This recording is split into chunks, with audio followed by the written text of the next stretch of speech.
Made in Chafford podcast episode. What number is this? 62. 62. Oh my God, that's a lot. I know. Well, we've been trying. We said we made a deal with ourselves this year that we'll take the podcast seriously. So 62, and we've got a lovely guest in the building. So the way we start the show, Carmen, is we normally let people introduce themselves. So introduce yourself. Hi guys, I'm Carms. I was in Essex, in Chafford 100, where this podcast is, I'm guessing. I'm a blogger or influencer online, and yeah, that's what I've been doing. And now I've moved to London, so I'm not in Chafford anymore. London's a great place to be. How have you been coping with COVID and everything? It's actually been okay. This nature of work is kind of at home and street anyway, so it doesn't it's not an office job or anything that I've not that I've had to be taken away from, or it's not. The only thing it's affected is my social life, which I'm able to handle with a lot of meditating. Okay, all right, boys, introduce yourself as well. Eman, you're gonna give us the energy? I was gonna wait for Collins, but okay, yeah, it's Eman G45. The introduction is I'm just a YouTuber. I'm a bunch of other things as well, but right now I'm just a podder right now in front of your face. I hear that. And for the people who are listening on Spotify, SoundCloud, and do we have this on Apple? It's everywhere. It's everywhere, man. I'm saying we're everywhere right now. So yeah, and if you're on YouTube, like, comment, subscribe, and also share. For your friends. They're massive stuff right here. For sure. And Cole? Yep. Cole Sanusi, Big 2L. You already know what it is. We're in the building. We here. Lovely. So first topic for today that I wanted to get off is Carms. I know you've been interested in fashion for a long time. I think even so, it's no secret. We all went to school together. You've been interested in fashion since then. I mean, how much does it mean to you, and just how much, what's your proudest achievement in fashion? Everything you've been able to do, because you have really excelled far beyond, I think, what anyone could have imagined. What you've done has been incredible. So how's that journey been for you? Honestly, I don't even know. I feel like I've still got so much to do, so I don't even feel like anything. And it's been a long process, so it's not like I've jumped from one place to another and it's just happened. It's been a long process, and I think at the end of the day, it's because I've been enjoying what I've been doing that it's not oh my God, I've achieved this. It's literally I've been doing it, and things have been coming whilst I've been doing it, opportunities. But yeah, fashion and clothing, it does mean a lot to me, but more than that, it's just me expressing style and creativity and confidence, because I feel if I put a good outfit on, it makes me feel a bit better, and I want someone else to feel if they're having a bad day or they're feeling a certain way, they can put on an outfit and feel good, if you're going to a club and you're all dressed up, that feeling you feel good. I feel a lot of people get that with outfits and clothes and style, and I think that's something that I like sharing. So what would you say would be some tips that we could give to the people that they might not know at the moment? What would you say is hot, or what should the girls be wearing? If you've got any suggestion for the mandem as well, let us know. I think it's not even what you're wearing. I think everyone has their own style. You can go on a website and know what you like and what you don't like. And I think I can scroll down a website and be I like this, I like this, I like this. I think when I pick something, I think, say a pair of jeans, I'll be this t-shirt would look good with it. Another top would look good with it. But when you're taking the content, I think that's the most important thing. Someone's outfit, you might not think is nice, but someone else might do. So I think everyone has different style, and it's not necessarily about style, because someone can appreciate any kind of style. There's people that look extra grungy, some that looks really pretty, and some looks really formal. So I think as long as you're dressing how you like, and it's a kind of certain theme, then it's about the content. So if you feel your style is grungy or street, then stick to that. And then once that's your main thing, then you can dibble and dabble into certain different areas. But I think the content is the most important thing. It has to be clear, and you probably hear this a lot, but consistency, I think that's the most important thing. So when you like post, you have to keep posting, and I think it's so hard for someone to keep posting when they don't get the instant like likes or like engagement, and traffic. But if you enjoy it, which is what I did at the very beginning, I didn't do it because of work, I didn't do it because of opportunity, I didn't do it because of money. I literally just posted outfits because I enjoyed doing it. And when you keep doing that, people will like realize and notice, and then that's when, if you want it to be, it can eventually become work. Yeah. All right. Okay. So what I'm going to put to the boys is, what sort of outfits make you feel the most confident? Or like, when do you know, like, yo, this outfit I put together, it slaps? You know what? Put me in a suit, because thing is, where I work, I don't actually get a chance to wear formal stuff. So whenever I do get an opportunity to, it's quite an occasion for me. So whenever I have an opportunity to do it, you know, you can properly put stuff together and it feels special. Do you know what I mean? Yeah, I agree. Anything with smart clothing, whenever I get a chance to do it, I'm here for it. There's any excuse to do that. Put together, you know, when you put the trousers, but you cuff them a bit, so it's a little bit shorter. That's my bag. That's when I know it's a good day. You got to let the ankles out, yeah. Gotta let the ankles out, man. Make sure you cream that day, but you have to let the ankles out. Eman, what are you saying? Currently at the moment, my finances are a bit on the adverse side, but what I can say is that I'm very much inspired by Michael Tariba. He's also doing his own thing right now. He has his own like look currently at the moment. The thing is, me and Michael Tariba, we speak a lot about shoes, particularly Nikes, Adidas, stuff like that. Basketball shoes, but me, I'm more of a Jordan head, and I definitely would wear the Jordans, but similar styles to what Michael Tariba was wearing. Just because he knows exactly, like, he knows what to do. That's my flavor. Like, I'm not gonna, like, I'm not trying to spread him too much, but that's my flavor, isn't it? I hear that. Yeah. Carms, who are some people that you look up to when it comes to outfits? I mean, I guess it's difficult to say that you look up to that person, but like, is there people who, when it comes to fashion, they inspire you? Yeah, a lot of my own friends actually inspire me. So my friends that also do Instagram and like blogging, I can look at them and be like, oh, that looks really cool. And I think that happens. And I think that's a healthy way of Instagram as well, because I feel like some girls can be like, no, I'm wearing this. Why is she wearing this? Whereas if I'm wearing something and I see my friend wear it or wear it the same way, I'm like, oh, that looks nice, you know? And I think that's such a healthy way of Instagram, because it can get like such toxic. A bitchy environment. Yeah. Whereas if you're like so friendly and like helping towards each other, it just makes it feel less like of a competition and more of a platform to express creativity. Yeah, I get that. Do you feel like, I mean, it was a question I was going to ask further down the line, but I guess, do you feel like you have experienced maybe the toxic side of Instagram?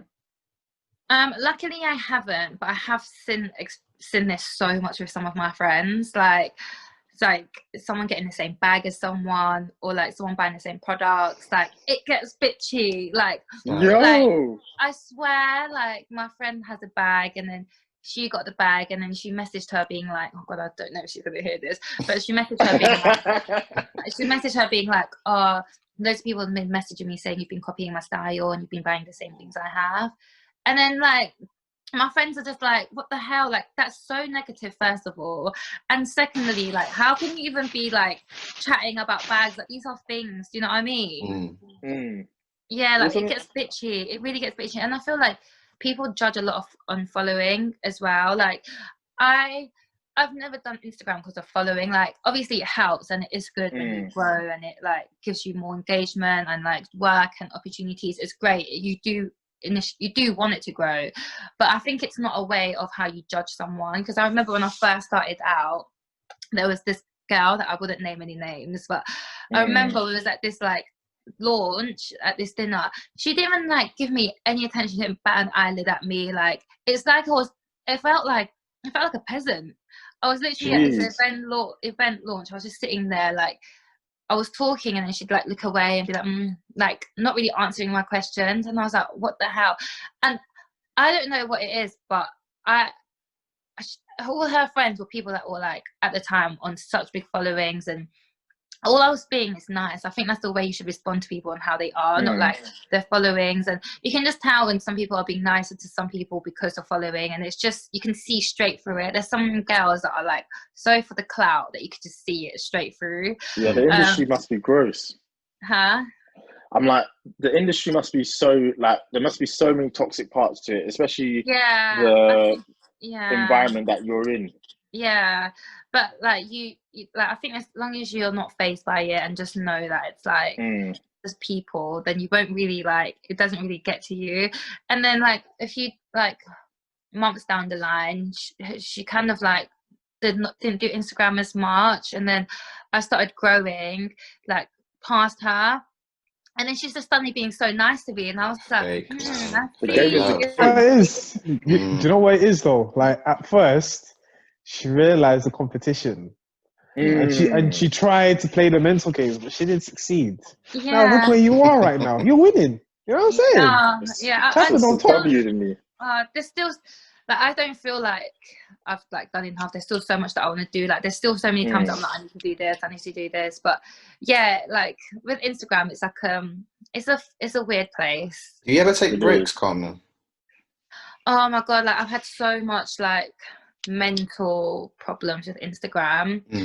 I think you have to be so mentally strong with it. Like with Instagram, social media, you have to be like strong-headed with it, and if not, it'll just come to you. Because I thought it was just a platform where I was just putting what I want, and I did. But then you start comparing yourself. This was me maybe like 2-3 years ago.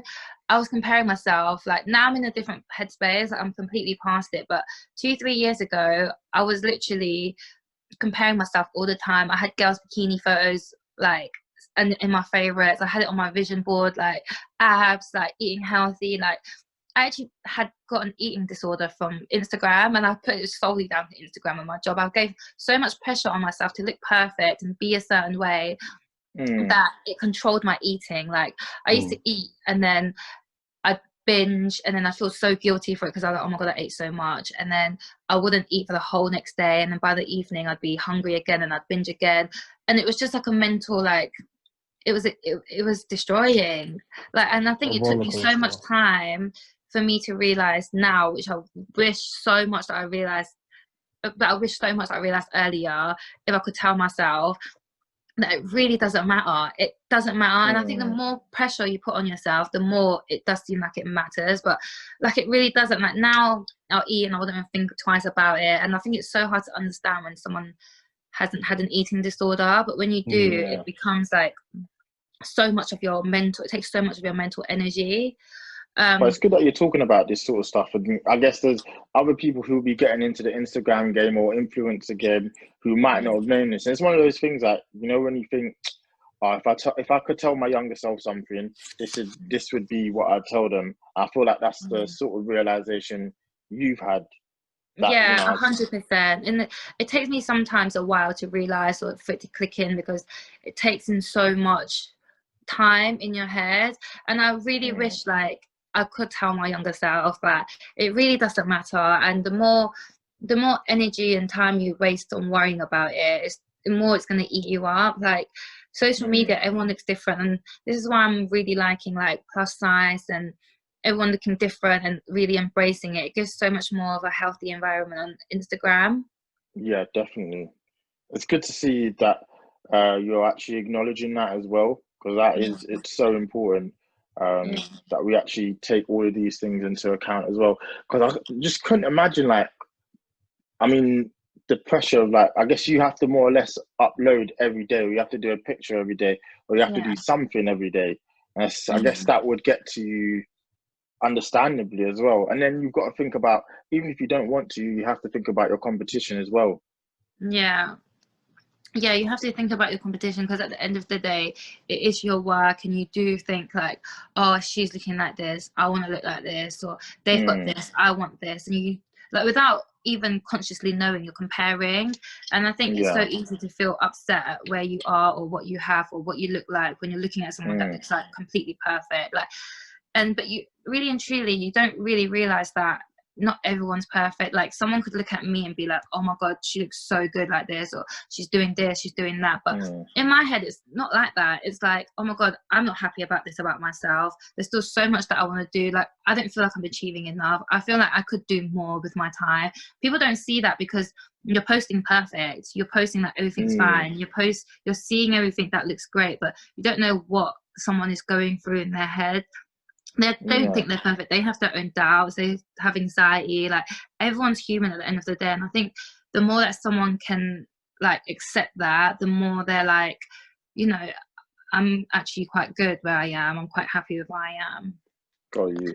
Okay, so one thing that's interested me is what are your goals going forward? Because you keep bringing that up, which is quite interesting. You don't feel like you're done just yet.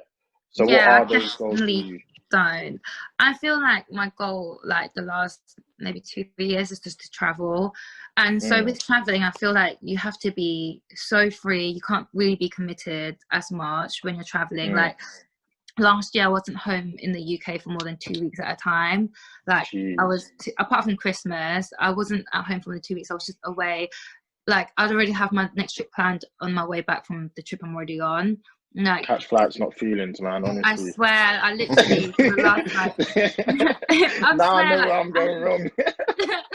I have no time for feelings. Like the last 2 years, I was literally just like away, like experiencing life. And with that, you can't be committed to anything of your own. And I feel like I'm so glad I did that, because it's like made me so much more open-minded on culture, who I am as a person. And I think I'll forever be grateful for that. But after all of that, I haven't got anything of my own right now. Like I do have Instagram, but Instagram isn't enough for me. Like I don't want Instagram just to be my life. And I feel like with Instagram, there's always going to be a time. Like Twitter had a time, Facebook had a time. It's still going, but I don't know if Instagram is forever. And I think the fact that it can't be forever means that you should have something that is a little bit more forever. And like obviously I've always liked clothes and like fashion, and I've always wanted my own business. So hopefully I can have some more time spending on that rather than traveling, equally traveling, but not as much, so that I can be committed to something, you know. But yeah, that's when I don't feel like I've done enough. Like I want to keep doing more, I want to grow more, I want to create more content, I want to. And obviously with COVID, actually that's actually something that's affected me, because I usually take my content abroad, and I've been having to do everything in the UK, and obviously the lighting and the weather isn't as great. No way. Not to sound spoiled or anything, but that does affect content. Yeah, for sure. But yeah, that's just something I've had to adapt to, which has been completely fine. It's just a bit harder adapting to it. But yeah, I just want to do more.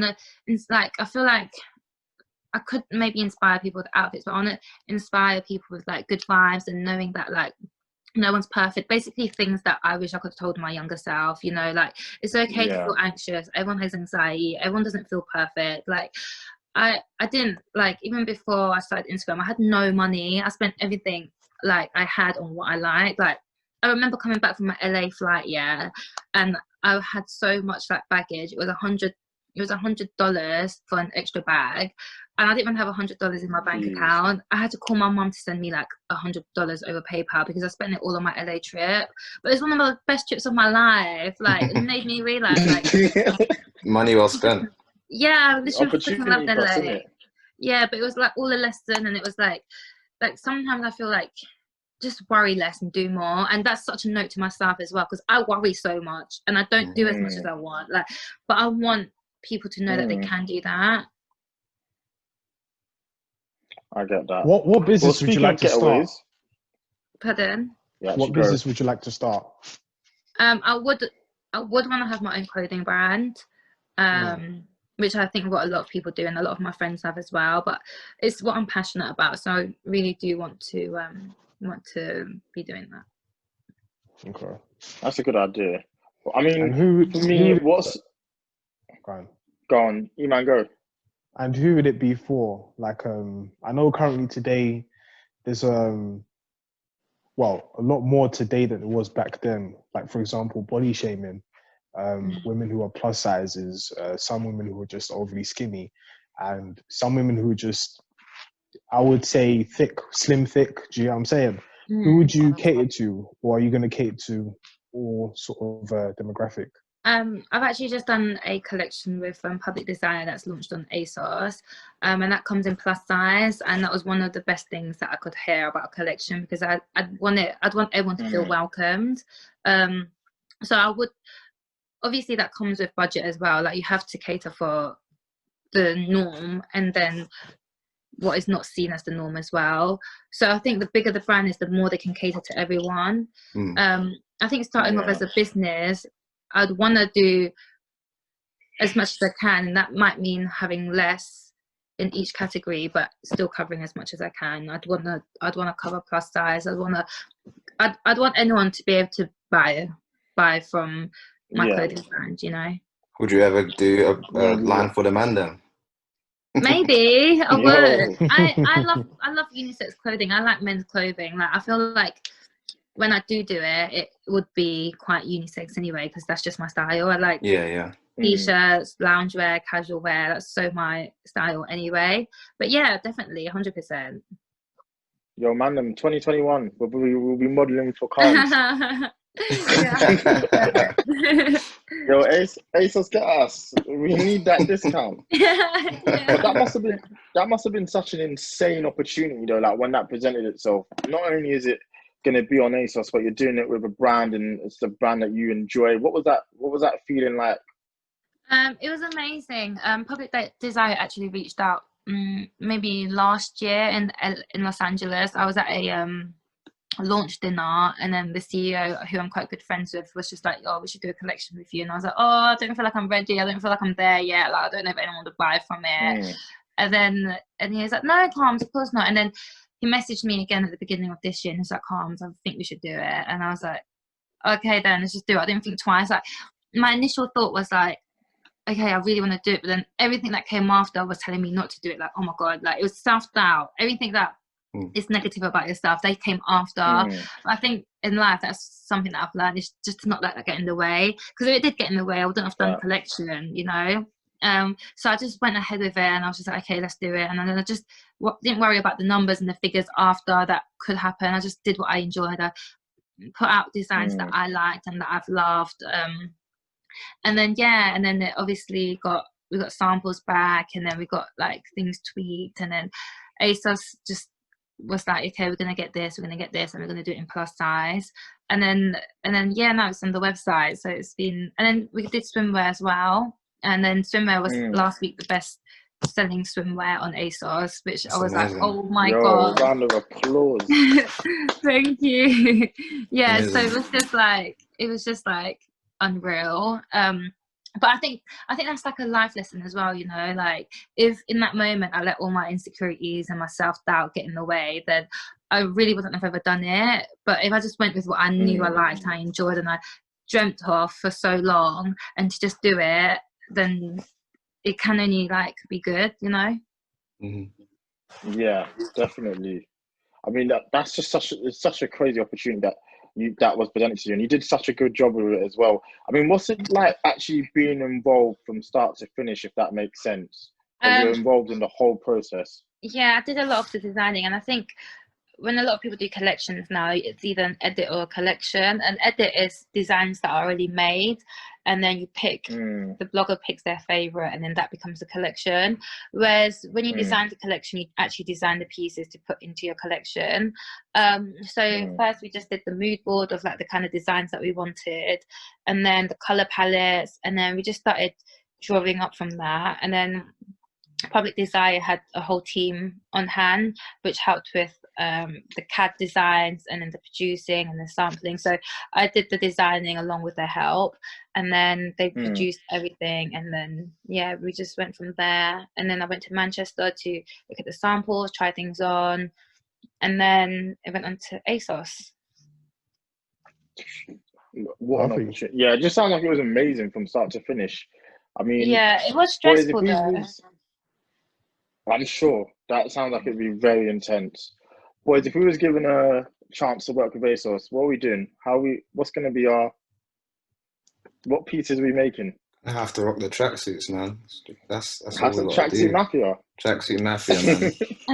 Baggy tracksuits, you know what I mean? You got to go for it. Definitely. I wouldn't do the edits. Comfortable. I'll do the designing, because I think Yeah, 100%. there's some elements of just flavor that are just needed in the scene right now. Do you get what I'm saying? Like, there are some tracksuits that are just nice, and then there are some tracksuits I've seen personally from advertisements from Instagram just because of what I like. That would be very nice to be implemented into today's general fashion, because ASOS is available to everybody at a fairly decent price. You know, not comparing it to something like Primark, but you know, ASOS is like, I hear what you're saying. It's the thing. Do you get what I'm saying? So yeah, so something like that. In terms of the design, I would love to be a part of that, especially for like men's joggers, tracksuits, suits, as Casual Colin wear, said. Yeah, just casual wear. But the thing is, right now when COVID, it's just like, what are we really doing? You know what I mean? But all dressed up with nowhere to go, innit? Yeah, but if they gave me the opportunity just to sit there and just do a quick sketch on designs, just be imaginative, be creative, like, I would love that. Yeah. Carms, what are you going to do when they let us back out? I don't know. I was going to go Dubai like next week, you know. I was going to go. You can't go Dubai. London. You can actually go Dubai. Like, London. it's not on the list. It's not on the travel ban list. I know. I was actually going to go before quarantine, but then I had commitments here. But I don't know. I might go next week because life's been a bit stressful lately. But yeah. But I don't know. I might go next week. If not, then I'll probably go in like December. That's probably what I'd want to do. What have you guys been doing anyway? What do you guys do now? So, I mean, we're all just working. Just doing our general day-to-day work, and then we do this on the side. Very passionate about it, trying to take it to that next level. Oh, that's amazing. I feel like you guys have such great personalities. Like, I remember you guys from school. Like, as soon as you guys said, I was so up for doing the podcast. Wait, what do you remember about us in school?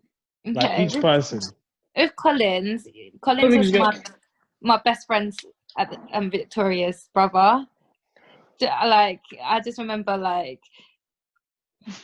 you guys being quite funny. I remember Demi being quite funny. Are you guys in the same year as Zara? Yeah. That's the whole. Yeah. Zara's my best mate, and I just remember you guys being quite funny, and then just remember you guys being funny. You were a year older than us, so that's I'll take that compliment. I think being funny is the nicest thing someone can say about you. I literally don't know anymore. You know, you appreciate the honesty. It's all love, we also appreciate you. Now, for real. You guys got anything else you want to get off? Carmen, I was going to ask you, what do you think of what they've done to Instagram? Because they changed up the app, haven't they? Yeah, they have. I think it's sneaky because where you would literally click to see your likes, that's the shopping app. That's a shopping button now. So I think people would like click on the shopping button without even thinking, like, and then that's like money, you know? Yeah, exactly. But I'm adapting to it. Like, it's fine, but it is different. Would it be easier for like people to get to your like collection and stuff like that in that type of way, maybe? Yeah, but I think where it says shopping, that's what people pay for. So if you click on shopping, I think that's what brands have paid for to show up on like everyone's feed that is relevant to. Right, I see. It's all about the money, I think. Oh, definitely. The way that app is orchestrated, them ones. Have you just been speaking to someone and then you go on Instagram and then the thing you're speaking about is there? Yes. It's all terrifying. The time. They're listening to us, 100%. We're going to see the Carmen collection as soon as this is done on my phone. Can you imagine? No. Fact. That'd be crazy. Yeah, and I'll be happy about that. But yeah, I guess if that's all, Carms, it's been so amazing having you on. We're so grateful for you doing this. Tell the people where they can find you online, so all the socials. On Instagram, I'm x_Carms, and on YouTube, I've just started it. I've been starting it on and off, and it's just Carms London on there. And that's really it. I don't really use Twitter anymore or anything else, but that's it. But guys, I'm going to take a screenshot. Take it. Everyone do a pose. exactly. Straight up the rock. Eman's straight up the rock. It's the rock, baby. God. All right. So thank you once again. Like, share, subscribe, all that good stuff.